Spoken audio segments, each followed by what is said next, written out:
Sir. Sri S. Niranjan Reddy.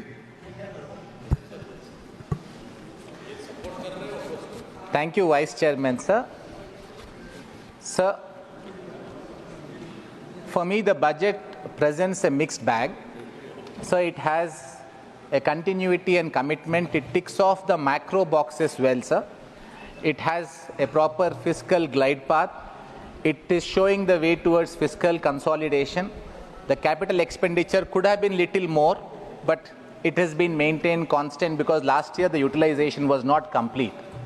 So overall, it seems like a sound budget on macro factors, but the budget also has its challenges, sir. If I can take a neutral point of view, sir, the country faces global headwinds in terms of economic prospects.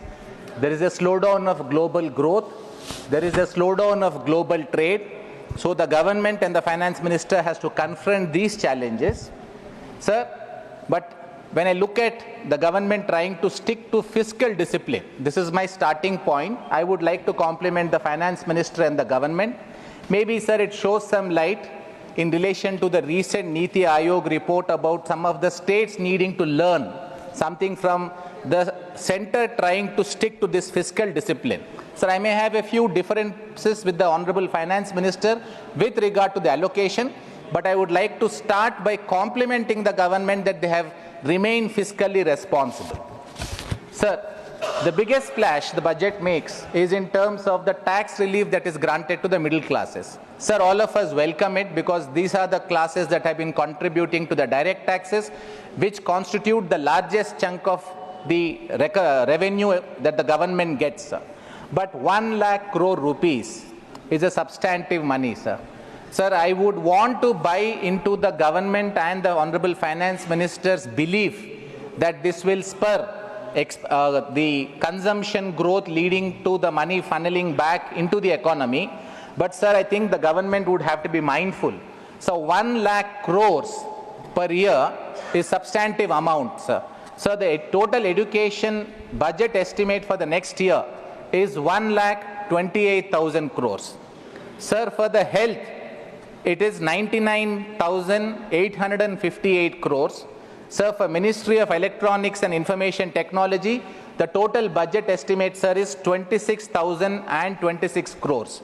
Sir, if I were to notionally look at this 1 lakh crores being divided amongst the Education, Health and Ministry of Electronics and Information Technology, it would have meant, sir, if there was no tax cut, I'm just giving a hypothetical, I'm not suggesting there should not be a tax cut, it would have meant 33,000 crores more for education. 1/3 of that amount would have meant that the education sector would have got a 25% jump on the budget estimates that the education department has.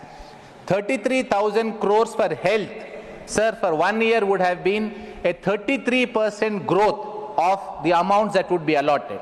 Sir, for Ministry of Electronics and Information Technology, which I believe is going to be the engine of driving India's growth tomorrow, sir, the growth would have been 130%. Sir, if we just pause for a minute and look at if this 1 lakh crores could hypothetically be divided amongst these three, sir, the growth and the impetus each of these sectors would have would have been stupendous. But, sir, as I mentioned, I would want to be optimistic. Let me buy into the government's vision. Let me buy into the Honorable Minister's vision, Finance Minister's vision, that this will spur consumption growth. I am slightly skeptical, sir, but even if it were to translate into a 50% reality, it would still be worth it because a large section that is contributing to Indian economy is felt rewarded by the government. That sections will feel that the government is listening to them. But it is time that most of that money, and I would appeal to those people who are getting those tax monies to please plow it back into Indian economy. Don't splurge it on traveling abroad, please travel in India. Don't splurge it on spending on foreign goods, please spend it on goods that are manufactured in India. Government made an overture to you. If you respond and if you were to give government a helping hand, you will get more reliefs later. If this does not work for the government, then the tax-paying class needs to understand that they are not repaying the government's faith, and the government may not want to extend these kind of benefits. Let us please note this as a warning for ourselves. Sir, because I have touched upon 3 areas that could have immensely benefited if the amounts were to be contributed to them, I will touch upon only these 3 areas, sir, as my theme on the 3 suggestions that I want to make. Sir, education, sir, one area within the limited allocation that is made, I want the government to really speed up this process, but that is sadly lacking, sir, is the internet connectivity to schools. Sir, the UDISC report of 23-24, which is of the government of India, shows, sir, that only 57% of Indian schools have functional computers, sir. And only 53% of the schools have internet access. Sir, if we have to take digital education, and that is the easiest way, sir, to scale and give education to the large masses, I would hope the government can get these figures to reach 100% as soon as possible. Sir, on health, 2 topics, the 2 issues that I wanted to suggest to the government, sir. One is, we need to have an artificial intelligence rollout in terms of providing healthcare benefits, sir, for the people, because that will really scale up this whole process. Sir, I also find that one looming threat that we face, that is antimicrobial resistance. The government has been considerate.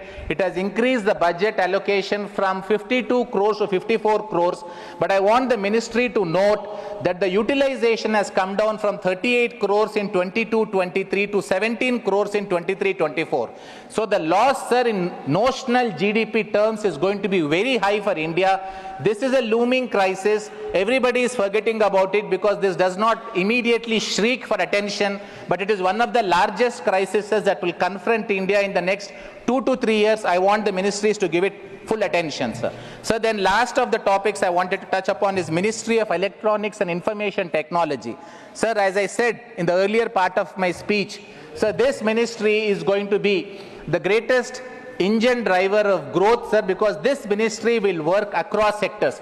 It will work through education, it will work through health, it will work through every sector that is possible. Sir, the allocations are very minimal.